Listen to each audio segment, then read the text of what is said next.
Hello guys, welcome back to my new video. तो guys आज की वीडियो में हम पुष्पा 2 मूवी से अल्लू अर्जुन सर के इस वाले रेफरेंस फोटो की ड्राइंग करेंगे। तो सिंपली मैं यहाँ पर इस ड्राइंग को ड्रॉ करने के लिए सिंपली A4 साइज के आइवरी के स्मूथ वाले पेपर का यूज कर रहा हूँ। एंड गाइज इसी के साथ इस ड्राइंग को करने के लिए हम यहाँ पर सिंपली ग्रिड मेथड का यूज करेंगे। तो सबसे पहले मैंने यहाँ पर रेफरेंस फोटो के ऊपर कंप्लीट ग्रिड लाइन्स को अप्लाई कर दिया है। तो अगर आपको भी इसी रेफरेंस फोटो को ड्रॉ करना है तो इस रेफरेंस फोटो की लिंक आपको नीचे डिस्क्रिप्शन में मिल जाएगी। आप लोग वहां से इजिली इस रेफरेंस फोटो को डाउनलोड कर लेना। इसके बाद गाइज ये जो आप लोग रेफरेंस फोटो पर ग्रिड लाइंस देख रहे हो, ऐसे ही सेम ग्रिड लाइंस अगर अपनी ड्राइंग शीट में भी हमें बनाना है तो सिंपली हमें पेपर के चारों तरफ 2 सेमी छोड़ छोड़ के मार्क करना होगा। तो चलो सबसे पहले कर लेते हैं। गाइस मैं यहाँ पर रेफरेंस फोटो जैसे कंप्लीट ग्रिड लाइंस को अपनी ड्राइंग शीट में भी अप्लाई करने के लिए मैं सबसे पहले पेपर के ऊपर एंड नीचे की तरफ 2 सेमी छोड़ छोड़ के 20 सेमी तक मार्क कर रहा हूँ।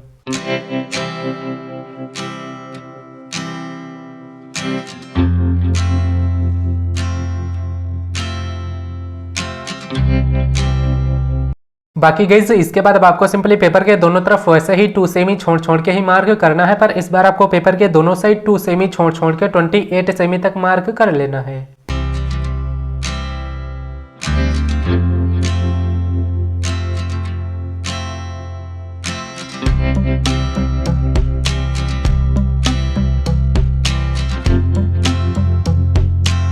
गाइस हमने यहाँ पर पेपर के चारों तरफ कंप्लीट मार्क कर लिया है। इसके बाद अब मैंने सिंपली जो पेपर के दोनों साइड मार्क किया है, मैं इन मार्क को आपस में एक स्ट्रेट लाइंस में मैच कर रहा हूँ।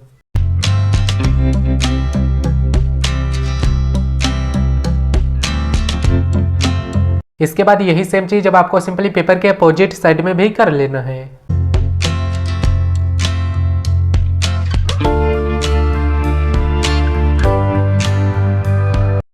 पेपर पर दोनों तरफ लाइनिंग भी कंप्लीट कर लेने के बाद अब आपको सिंपली रेफरेंस फोटो जैसे सेम नंबर अपनी ड्राइंग शीट में भी लिख लेना है।